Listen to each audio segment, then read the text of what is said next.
Voici une troisième vidéo de musculation à haute intensité avec le protocole AMRAP.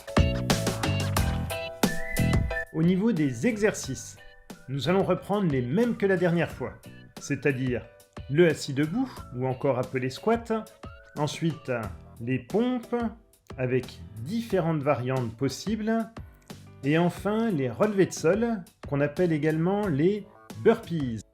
Au niveau des adaptations en fonction du niveau fonctionnel, vous les retrouverez dans les vidéos qui s'appellent EMOM et Tabata.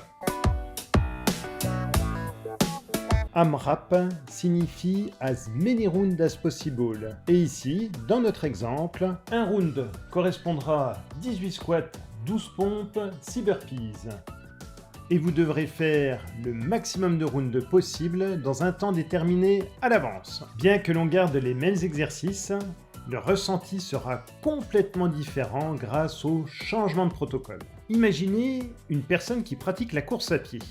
Son exercice sera toujours le même, la course à pied. Mais en changeant les protocoles, son ressenti sera complètement différent et il développera d'autres qualités musculaires et cardiovasculaires. Revenons au protocole. Il va falloir se partager 18 squats à 2. Donc là, dans l'exemple, je fais 10 squats. Et le jeune fait 8 squats, ce qui fait qu'à 2, on a fait les 18 squats. Ensuite, il faut se partager 12 pompes. Donc peu importe le nombre. Là, dans l'exemple, je fais 8 pompes.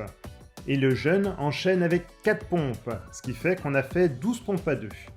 Et en dernier, il faut faire 6 burpees à se partager.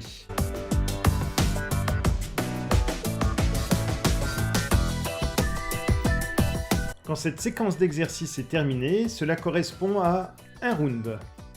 Et il faudra faire le maximum de rounds possible dans le temps qui a été déterminé à l'avance. Ici, dans cet exemple, 10 minutes.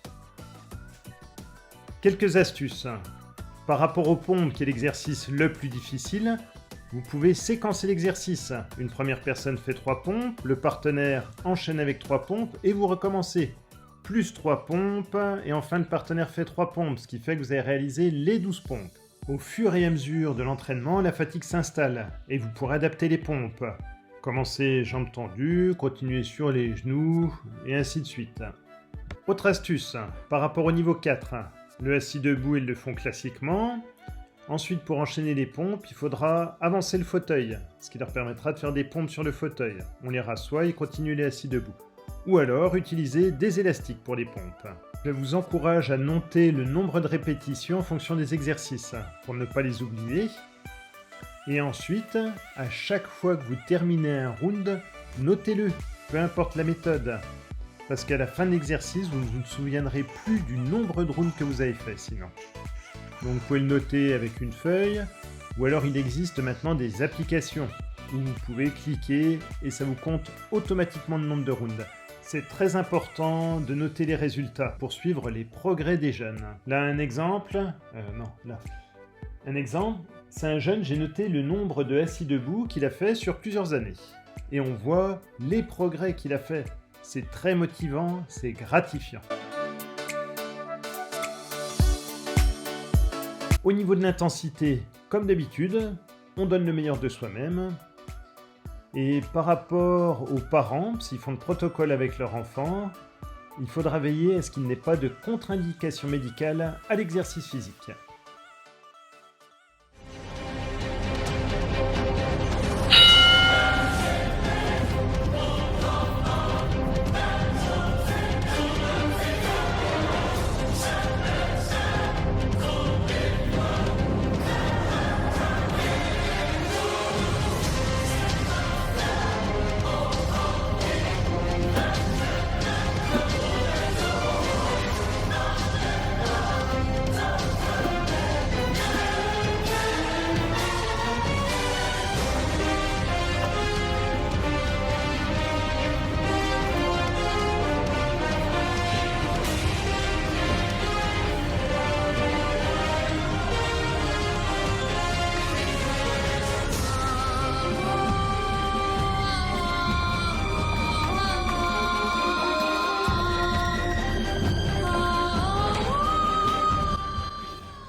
Suite à ce protocole, ils ont réalisé 8 rounds plus 8 squats.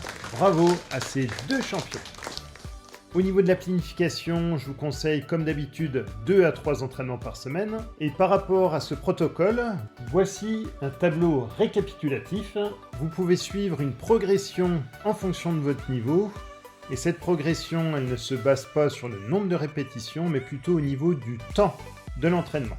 Et voilà pour ce 3e protocole de musculation à haute intensité. Bon entraînement et prenez soin de vous!